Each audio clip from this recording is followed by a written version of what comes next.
Bienvenidos. Pronto iniciaremos transmisión. Únete a nuestra comunidad.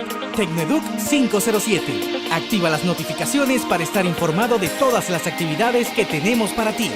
¡Suscríbete!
Good morning. I'm going to do the speaking in English first and then in Spanish.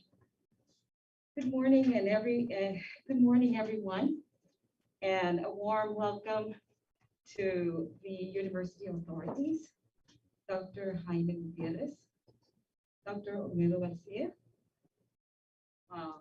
Professor Diana Hills, Dr. Fulvia Morales, Professors Gloria Lejo and Professor Jimenez, faculty members of the doctoral program and College Humanities, esteemed guests, and our new income doctoral students. Almost a year ago, Dr. Morales launched the doctoral program in linguistics in Spanish. And following those steps, we have gathered today to start a new doctoral program on linguistics, specifically in English. Before moving along, I would like to acknowledge the hard work of such a committed group of academicians who have given their all from day one to build a program with very high standards. That being said, I would like to give special thanks once again to Dr. Olmedo Garcia, Dr. Fulvia Morales, the members of the advisory committee of the doctoral program, Doctors Victor Lopez, Ricardo Acosta, and Rosita Chan. I would also like to give special thanks to representatives of international institutions of higher education who have also supported our efforts. And I would like to mention, once again, Dr. Pedro Alvarez Mosquera from the Universidad de Salamanca, Florencia Carlino from Seoul City, Seoul College, Institute of Applied Arts and Technology, Dr. Nancy Avila Ledesma, University of Extremadura, Dr. Romualdo Ibanez and Dr. Bernales, who are presenting today, and they are both from Pontificia Universidad Católica de Valparaíso. This program emerged from the need to prepare well-trained linguistic professionals and researchers in the field of linguistics in the English language. It aims to build a strong linguistic Recording in foundation, progress. enabling future doctors to gain insights into and spark their interest on current events that have a global impact. Hence, through the guidance of distinguished scholars who will be sharing their expertise with us, this program will help to establish the grounds for intellectual emerging community that is likely to make significant contributions to the field of linguistics. To our incoming doctoral students, our best wishes and success in their pursuit of professional accomplishments. Let me just do translation. Buenos días, autoridades de la Universidad de Panamá, doctor Jaime Gutiérrez, el doctor Olmedo García, la profesora Leidiana Hills, doctora Morales, la profesora Gloria de Jo, el profesor Adrián Jiménez, la doctora Mirna González, invitados internacionales y nuestros nuevos estudiantes del doctorado. Hace casi un año, la doctora Morales lanzó el programa del doctorado de Lingüística Española y siguiendo esos pasos, nos hemos reunido hoy para iniciar en esta ocasión el doctorado de la Lingüística Inglesa. Antes de continuar, me gustaría dar un reconocimiento al arduo trabajo de un grupo de académicos tan comprometidos que han dado el todo para construir un programa con altos estándares. Dicho esto, me gustaría extender un gran agradecimiento al doctor García, la profesora Morales, los doctores que formaron parte de la comisión del doctorado de Lingüística Inglesa, los doctores Víctor López, Ricardo Acosta y Rosita Chan. También me gustaría mencionar a los representantes de las instituciones académicas que han apoyado a esta iniciativa, como lo son el doctor Pedro Álvarez Mosquera de la Universidad de Salamanca, la doctora Florencia Carlino de Shaw College, la doctora Nancy Ávila Ledesma de la Universidad de Extremadura, el doctor Romualdo Ibáñez y la doctora Carolina Bernales, ambos de la Pontificia Universidad Católica de Valparaíso. Este programa surgió de la necesidad de preparar profesionales académicos e investigadores en el campo de la lingüística de la lengua inglesa. Su objetivo es de construir una base lingüística sólida que permite a los futuros doctores obtener conocimiento lingüístico y despertar su interés en las tendencias actuales que tienen un gran impacto global. Por lo tanto, a través de la guía de distinguidos académicos que compartirán su experiencia, este programa ayudará a sentar las bases para una comunidad intelectual emergente y comprometida que harán contribuciones significativas al campo de la lingüística. A nuestros estudiantes doctorales, nuestros mejores deseos y éxitos en la búsqueda de los académicos. Quisiera hacer un breve comentario que la traducción de este evento va a ser, no va a ser simultánea, pero sí se les va a proveer la información posteriormente.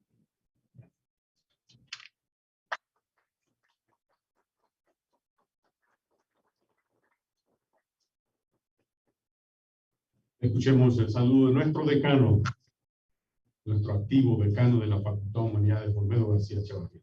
Doctor.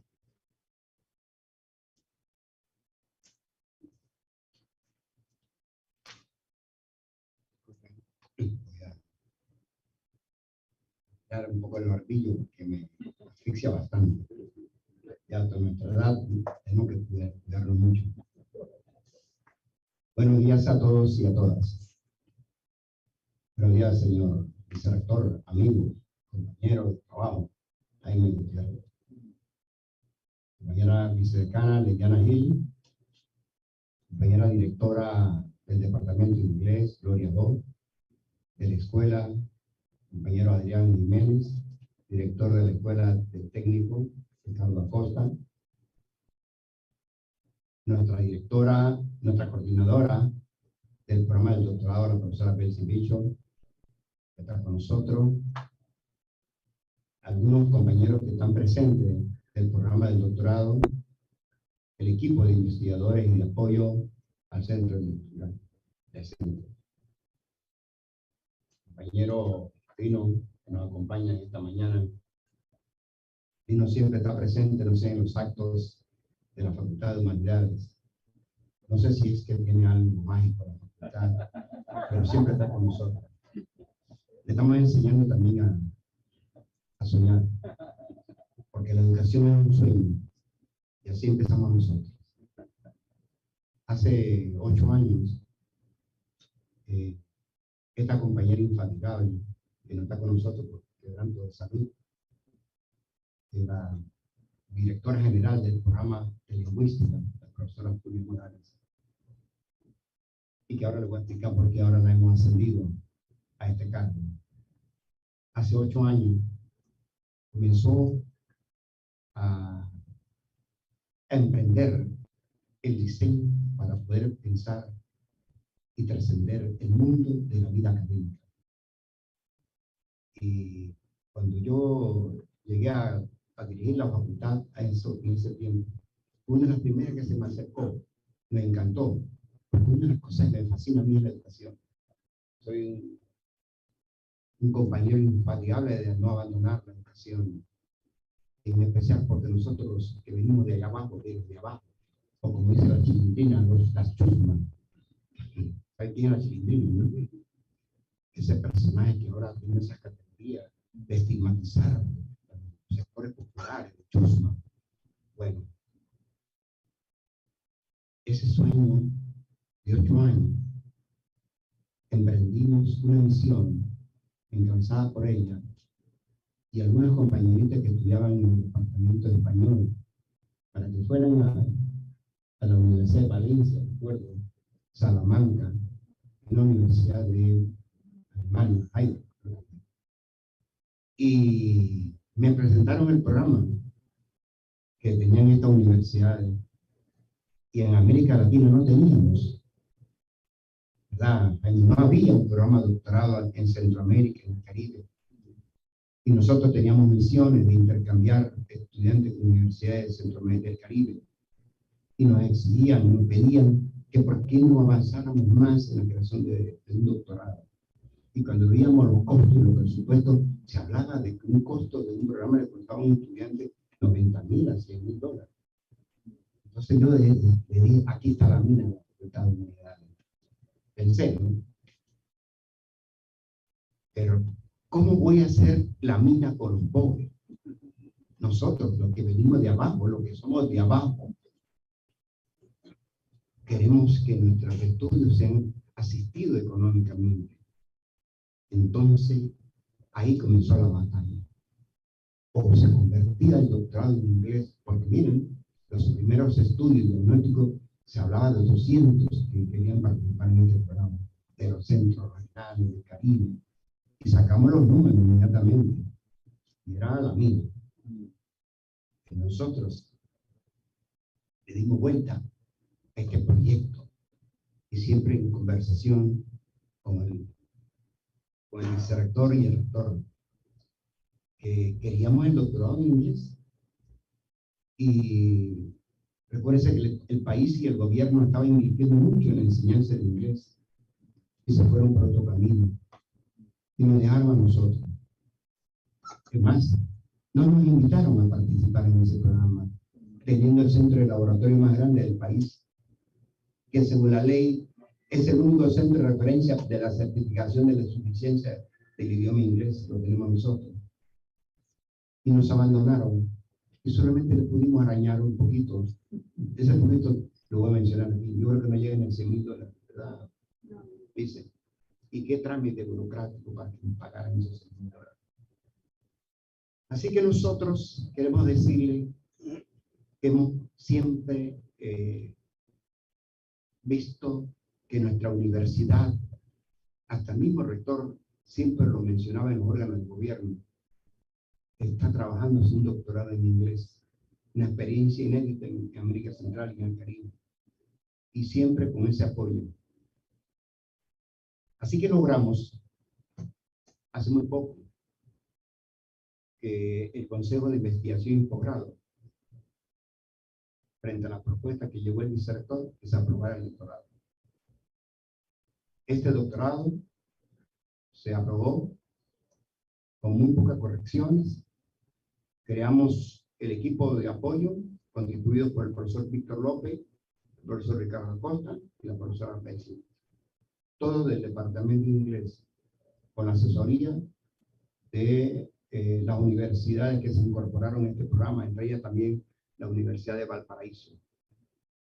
Quiero rendirle un tributo de reconocimiento a nuestras hermanas universidades de América Latina y de España que han estado, y de Alemania que han estado con nosotros en este proyecto. Y siéntanse que nosotros hemos logrado el objetivo que buscamos. Esa es la responsabilidad que tenemos nosotros como universidad. Por eso que nosotros hace 2 años y medio, en la conferencia del CRES en Argentina en 2018, suscribimos que esta universidad seguía siendo una universidad pública y popular.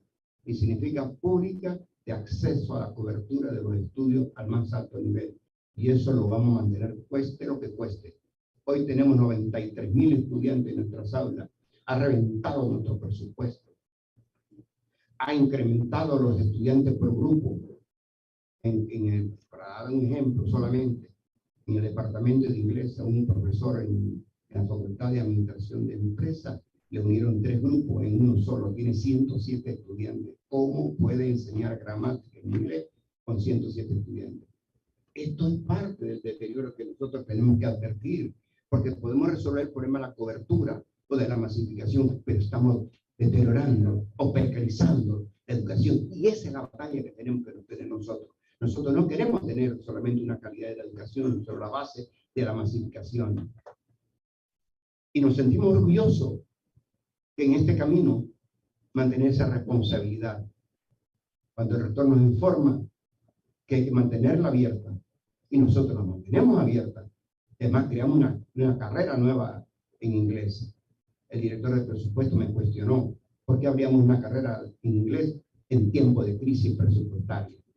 Entonces este es el debate que tenemos nosotros. Y esa es la responsabilidad. Por eso que este país, durante la pandemia, una de las instituciones que fue luz y esperanza para crear más esperanza, más oportunidades, fue nuestra Universidad de Panamá. Y hoy queremos mantener esos principios y esos objetivos que hoy se reflejan en este doctorado. No nos detuvimos jamás y no nos vamos a detener. Y quiero hacer un reconocimiento público al señor vicerrector Jaime Gutiérrez, presidente del Consejo de Investigación, por ese apoyo inmenso al programa del doctorado. Creo que hemos tenido un amigo o nos hemos ganado un amigo más a este programa del doctorado. A ustedes, los compañeros participantes en este programa y los que no pudieron incorporarse en esta cohorte, tengan la seguridad que vamos a hacer todos los esfuerzos para llevar esta cohorte al Consejo de Investigación para que también le den oportunidad a los compañeros que viven en los centros regionales y en otros países. Sepan ustedes siempre que a pesar de todo, lo viejo no termina de llegar y lo nuevo no termina de empezar. Por eso, hoy, para nosotros, estamos dispuestos a dar inicio al viaje. Cuando soltemos las amarras, lo que hemos creado son anhelos de esperanza. Y eso es lo que hemos creado con este programa de doctorado. Gracias y buen día a todos.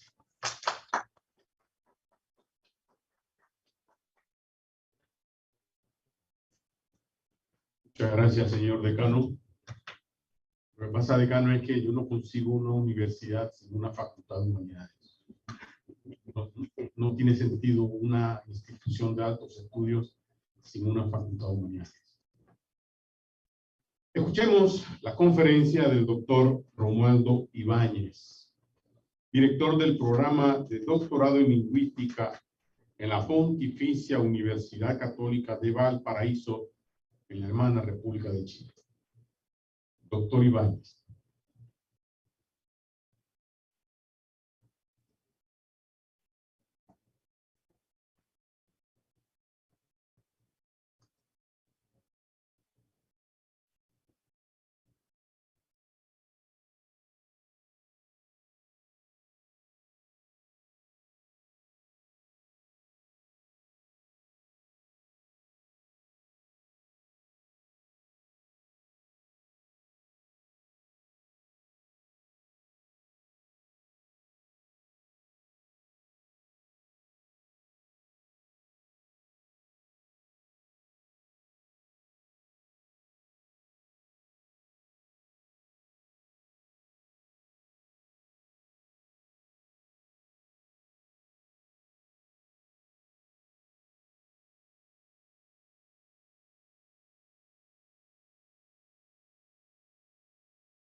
Most important publications. Just to take a look at this, if you visit the web page of Taylor and Francis, you can see that even though it's a kind of expensive for Chilean people, you can still purchase it. It's there. You have the paperback, hardback, or ebook, different prices. So what I want to show is that it's still available. Okay. So it's a book that people are still studying. But more than taking a look at the price, if I can continue, please turn off that microphone, sir.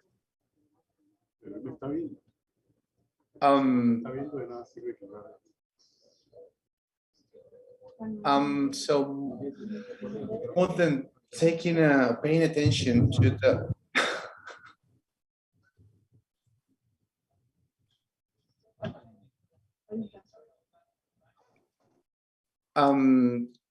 I would like you to read this part with me. This says in the description of the book, it says, this book studies the cohesion that arises from semantic relations between sentences, reference from one to the other, repetition of word meanings, the conjunctive force of but, so, then, and the like are considered. Further, it describes a method of analyzing and coding sentences, etc., etc. So, this book, this publication was revolutionary in terms of the change of scope, going from an intra-essential perspective of analysis to an inter-essential one. It does not mean only considering the text as another level in the linguistic system, but as a different phenomenon, text as a phenomenon of use. So that is very important. That is very important because it opened a path from the study of the sentence to the study of text. Now, then it also coined the word or the term cohesion. When we study an intersentential, from an intersentential perspective, we are talking about cohesion and all what it has to do. And then it comes the concept of texture, okay?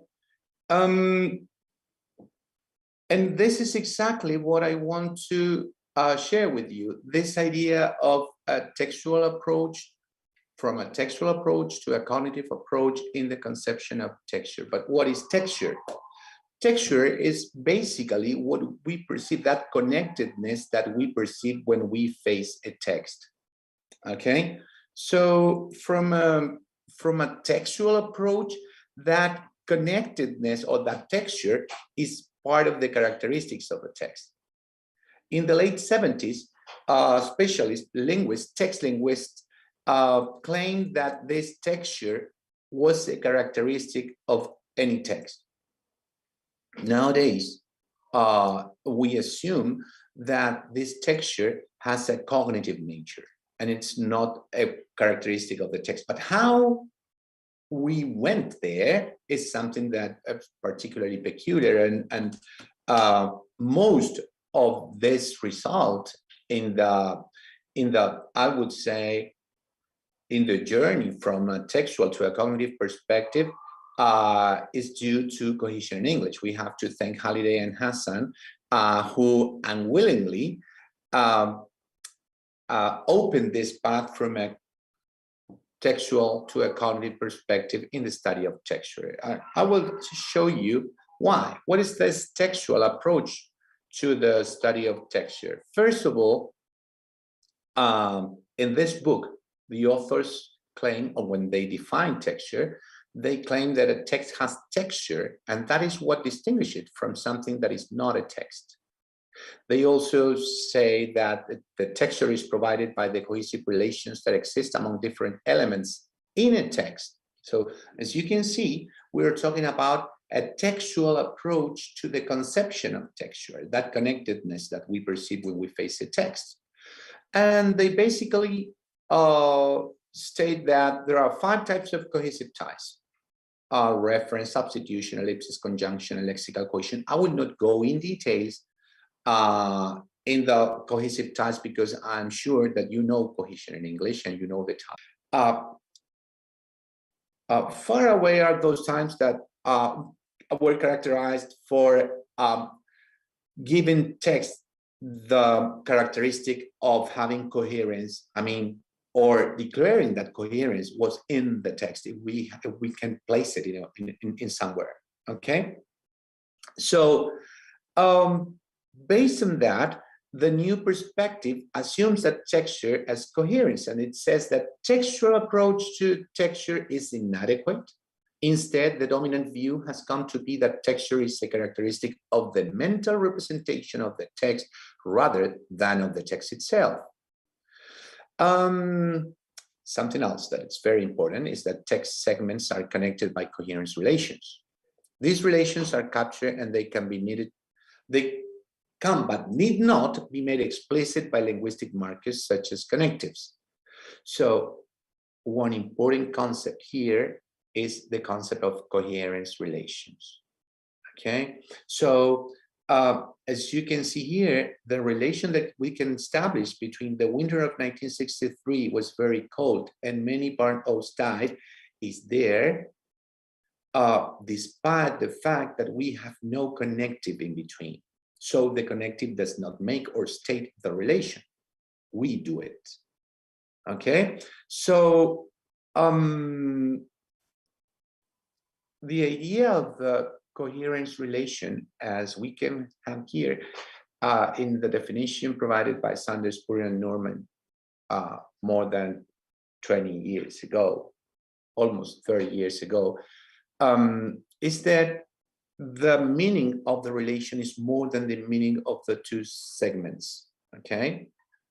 And this is basically that coherence relations are cognitive entities. When we are talking about coherence relations, we are talking about the cognitive equal of the cohesive ties by Halliday and Hassan, right? It's basically the same, but for Halliday and Hassan, there were 5 cohesive ties that were part of the text, and now we are talking about different coherence relations that are mental representations. This perspective has been so attractive during the last 30 years that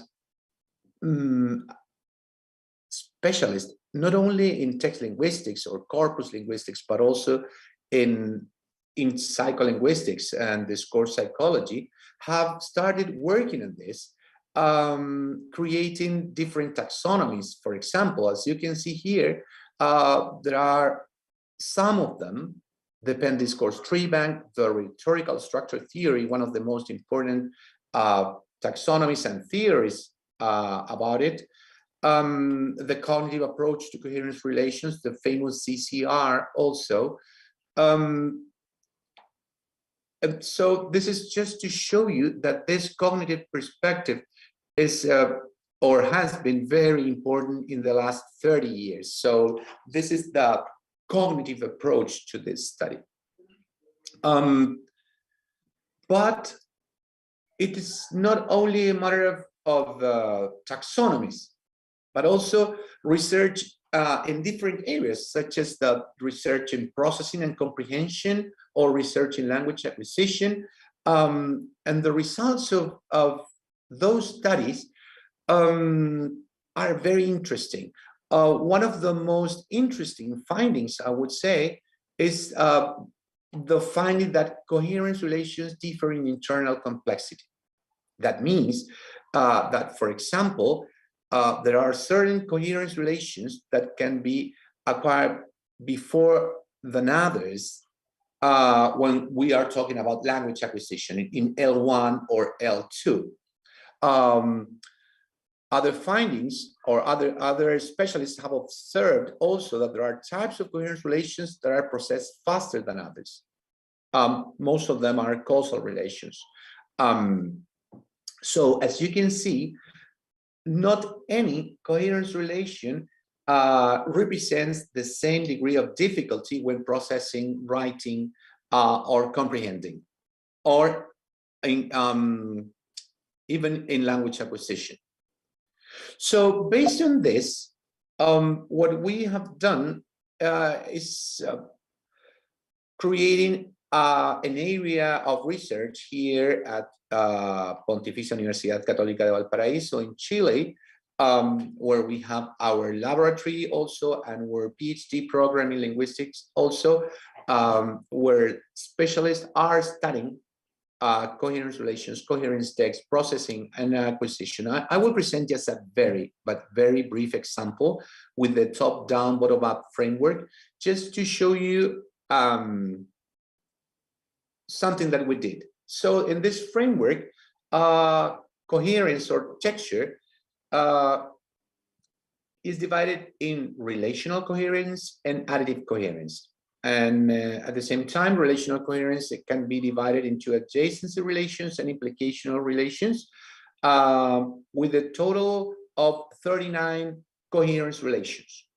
Okay, so what we did with this, using this taxonomy or this framework, was to study the school textbooks that the Ministry of Education provides students of primary schools in Chile. The objective of this study was to compare the use of coherence relations in language, mathematics, science, and history. Okay, so here is the corpus. We analyzed 1,882 texts used in these 4 school subjects that are distributed by the Chilean Ministry of Education. I will not go into details in the methodological aspects of this study because of time, of course. So if you want to read about it, you can find it here in this reference. But I will skip into results. Okay. So as you can see, in general, we identify 6,677 coherence relations. Most of them, or the majority of them, are relations that belong to what we assume to be the relational coherence. So relations of implication and adjacency. We can see that in primary school textbooks, most of the coherence relations that students face when they study are implication or adjacency. This is very interesting when we analyze results because of the educational implications. Then we have additives, elaboration and extension, etc. But more important than that, more important of the total numbers of relations is the way they are distributed in the different school subjects. So as you can see here, there are some coherence relations that go across the 4 school subjects. For example, conjunction and concept description. We can find them. They are in the 4 school subjects, and they have the most occurrence in all of them. Okay, so what we can see here is that we identify a pedagogical discourse that goes across the 4 disciplines, but at the same time we can identify discourse variation that depends on the disciplines in this case, because as you can see here, from the 3rd place on, the coherent relations are different in the 4 school subjects. So these results have implications for educational policies, for companies that provide text for the Ministry of Education, etc.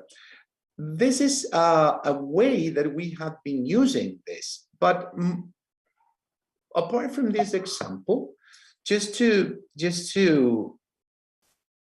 finish, some final remarks on what I have been trying to share with you. I apologize for the time because I didn't have enough time to show you all things I wanted to, but some final remarks are that while cohesion seeks to answer in overt textual signals, the coherence approach considers texture to be a cognitive nature. This is one of the ideas I wanted to state clear.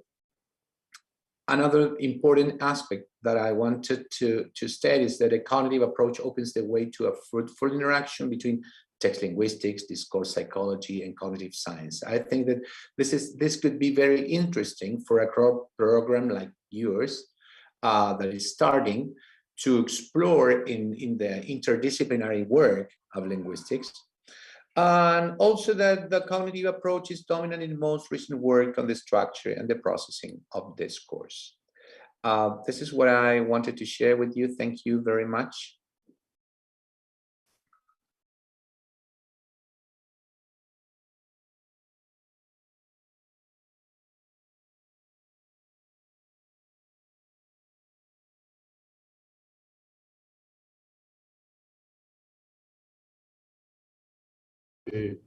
Las palabras a la doctora Carolina Bernales, quien es catedrática de Lingüística en el Instituto de Literatura y Ciencias del Lenguaje, también de la Pontificia Universidad Católica de Valparaíso, en la República de Chile. Doctora Bernales.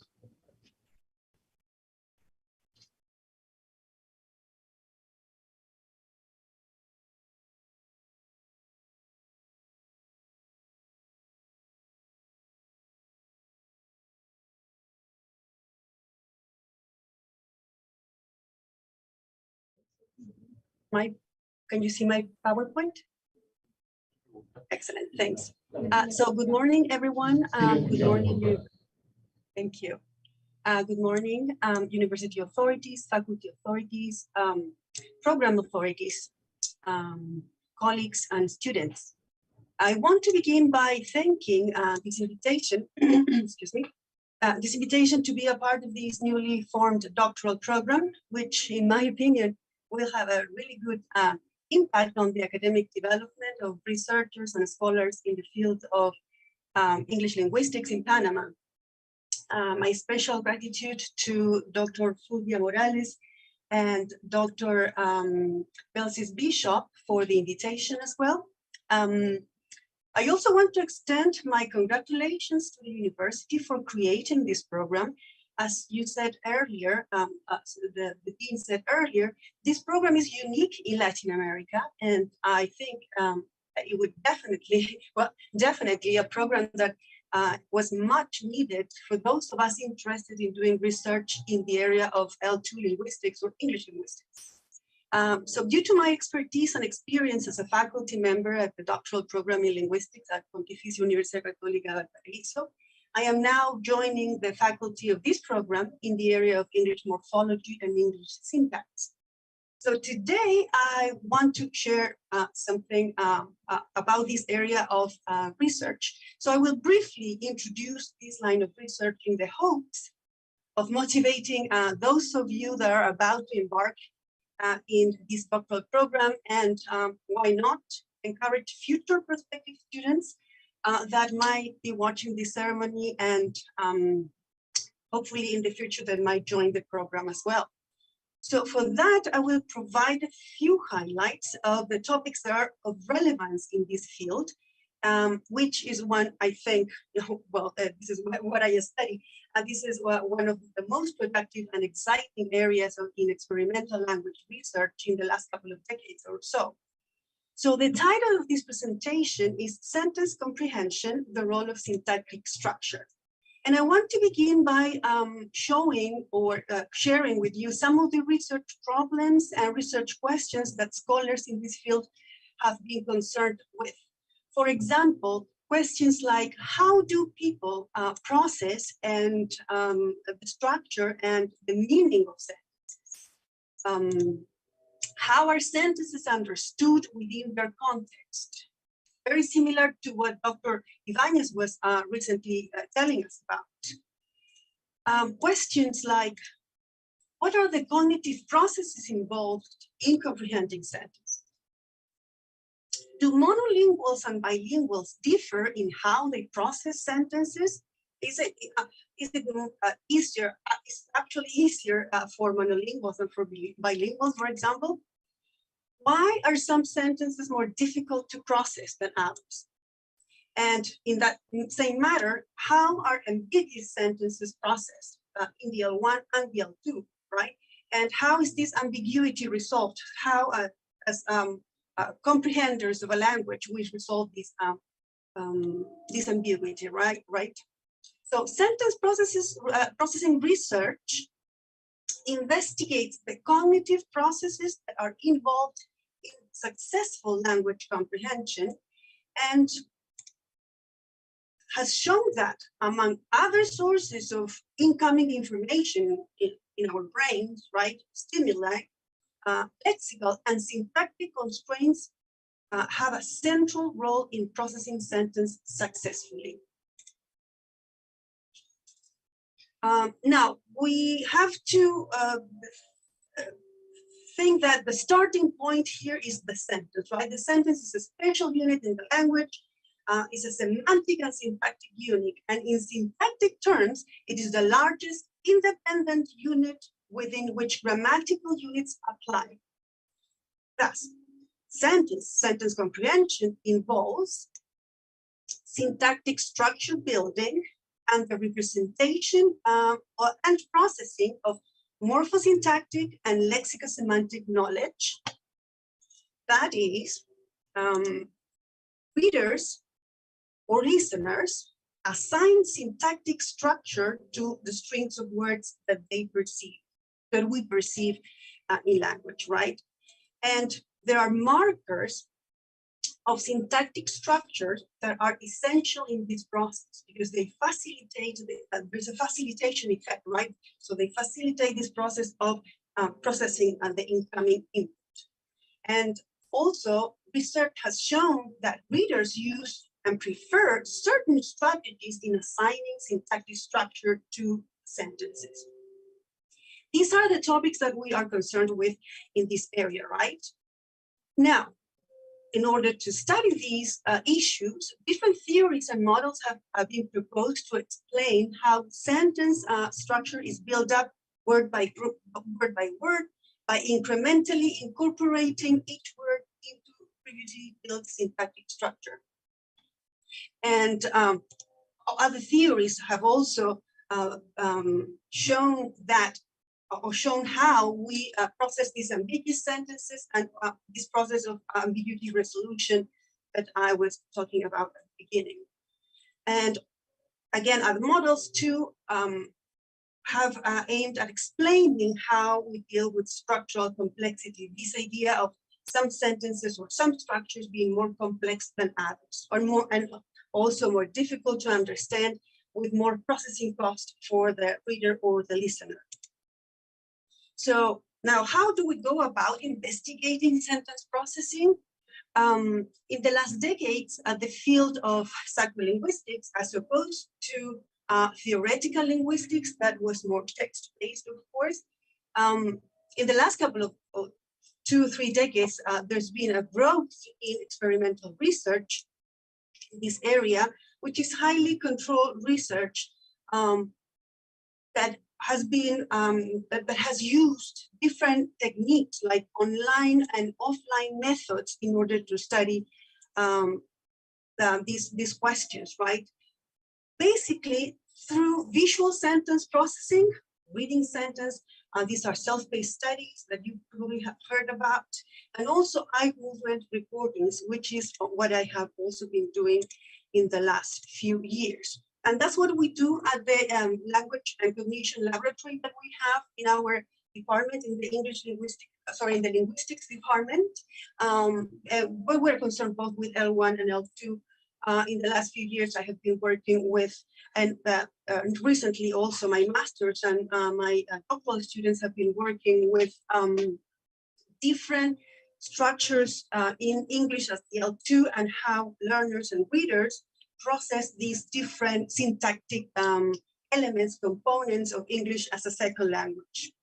So that is to say, that was my brief presentation of this line of research and the kind of class that I will be sharing with you in a few weeks for those of you that are starting the program. So I won't tell more so that I don't spoil the surprise, but I hope that I have motivated you enough to participate in this course and to I don't know, for you to find this area of research exciting as I do. These are some of the references that we will also be reading in the course soon. So thank you for listening and see you soon. Thanks, everybody.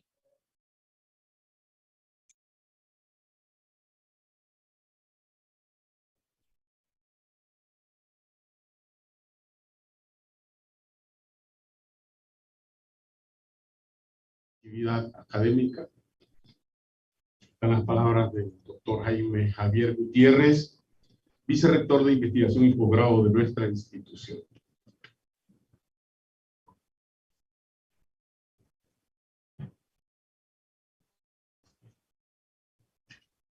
Buenos días a todos. Doctor Olvido García, decano de la Facultad de Humanidades, doctora Liliana Fields, vicedecana, doctora Bess Bishop, coordinadora ejecutiva del programa de Doctorado en Lingüística Inglesa, colegas del Departamento de Inglés, estudiantes de esta primera cohorte del Doctorado de Lingüística Inglesa. A mí me va a costar mucho no ser repetitivo, después de haber escuchado a la doctora Bishop y al decano, sobre la trascendencia de este programa. Yo en antesala conversaba con el decano y le indicaba que este era un día de fiesta para la Facultad de Humanidades. Y por muchas razones. Por muchas razones, porque como todos entendemos, en la Universidad de Panamá nos hemos puesto como una meta el perfeccionamiento docente en todas sus vertientes, particularmente en la formación de doctores. Todos conocemos la importancia que tiene el personal con grado de doctorado para el momento de la elaboración de los rankings de las acreditaciones institucionales. Y para eso nosotros como universidad debemos poner nuestro mejor empeño para lograrlo. La Facultad de Humanidades es un ejemplo de esto. De hecho, yo me atrevería a asegurar que es la facultad con mayor proyección en temas de doctorado de toda la Universidad de Panamá, con 3 programas de doctorado, el doctorado en Lingüística Española, que ya se mencionó antes, y el doctorado en Ciencias Sociales con muchas áreas de especialización.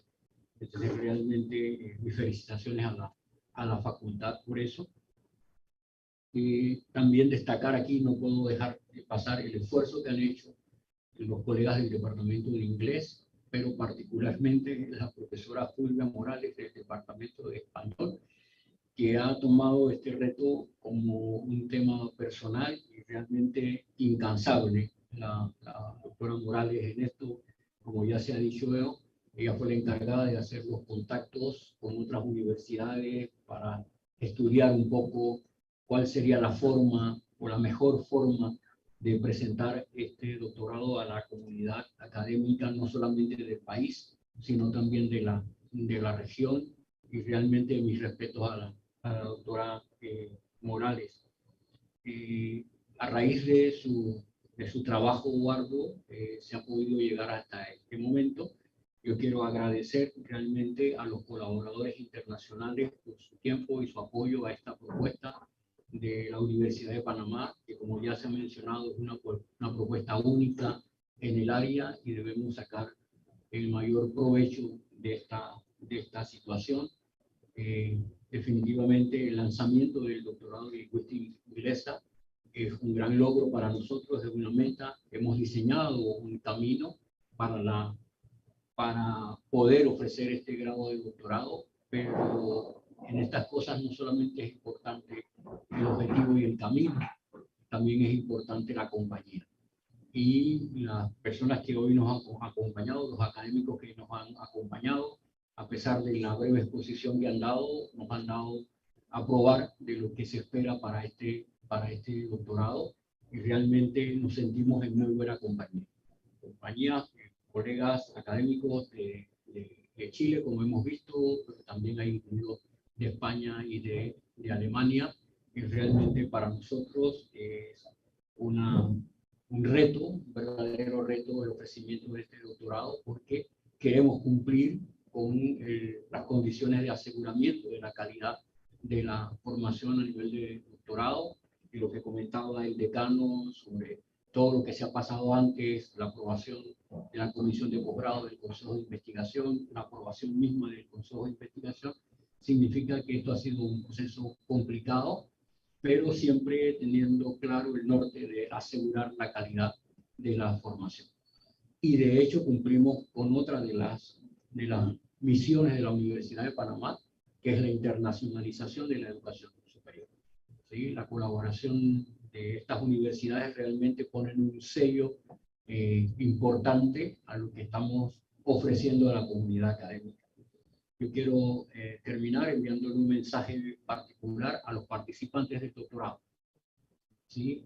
Obtener el grado de doctorado a nivel académico puede ser considerado una meta personal, obviamente, ¿sí? Porque uno como persona, como individuo, se somete a un régimen académico con altas exigencias como lo es este doctorado, y cuando uno termina superando esas pruebas y es reconocido con el grado de doctor, obviamente es un logro personal invaluable. Pero va mucho más allá. Va mucho más allá porque el objetivo del doctorado es particularmente la formación de líderes académicos. Queremos formar líderes académicos, particularmente en el área de la lingüística inglesa. Y no vamos a hablar aquí de la importancia del idioma inglés en la globalización, ¿sí? Pero realmente los que participan de este doctorado, de esta primera corte de este doctorado, están asumiendo un compromiso social, un compromiso regional, porque tienen que convertirse en embajadores de este proyecto. Porque como habían dicho el decano, la idea es ofrecer más de una corte. Así que los primeros, los que forman parte de la primera corte, tienen una responsabilidad. Porque ¿cómo se va a medir este doctorado? Este doctorado se va a medir sobre la base del resultado que obtengan nuestros estudiantes, ¿sí? Entonces, estos estudiantes no solamente van a tener que asumir la responsabilidad de tocar puertas, sino que también de cambiar paradigmas. Y ese cambio de paradigmas solamente es posible a través de la investigación. O sea, que queremos líderes académicos en investigación, en lingüística inglesa, que repercutan, ¿sí? En la disciplina, pero que también repercutan en el desarrollo del país y de la sociedad en general. Que asuman un gran compromiso, ¿sí? Porque lo que nos va a animar a nosotros como instituciones a seguir con esta propuesta es el resultado que obtengamos de esta primera promoción. Evidentemente, como todas las cosas en la vida, habrán altas y bajas en este camino, ¿sí? Y ahí es justamente donde se distinguen los que pueden llegar a alcanzar el grado académico y los que no, aquellos que no se rinden a pesar de las dificultades. Entonces no me queda más entonces que agradecerles a todos los que han contribuido con la propuesta esta que recién inicia, desearles éxitos a la Facultad de Humanidades en esta empresa, asegurarles nuestra compañía a lo largo del camino y exhortar a nuestros estudiantes de doctorado a dar lo mejor de sí, y seguramente el éxito será la recompensa. Muchas gracias.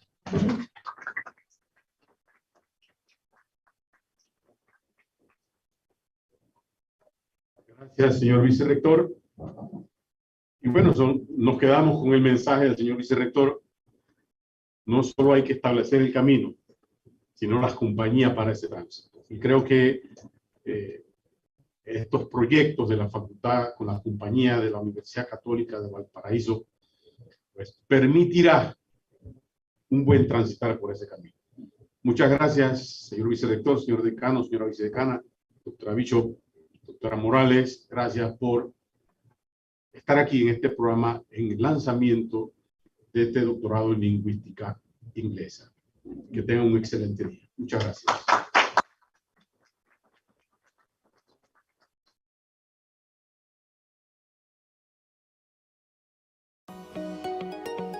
Somos la Dirección de Tecnología Educativa. Te damos la bienvenida a nuestro canal de YouTube, Tecnoeduc 507. Aquí podrás encontrar una serie de recursos didácticos y tecnológicos que te ayudarán en el proceso de enseñanza-aprendizaje. Podrás encontrar congresos, foros, talleres, streaming, recursos audiovisuales, programas radiales y televisivos. Únete y sé parte de nuestra comunidad Tecnoeduc 507 y puedas estar informado de las innovaciones que tenemos para ti. ¡Suscríbete!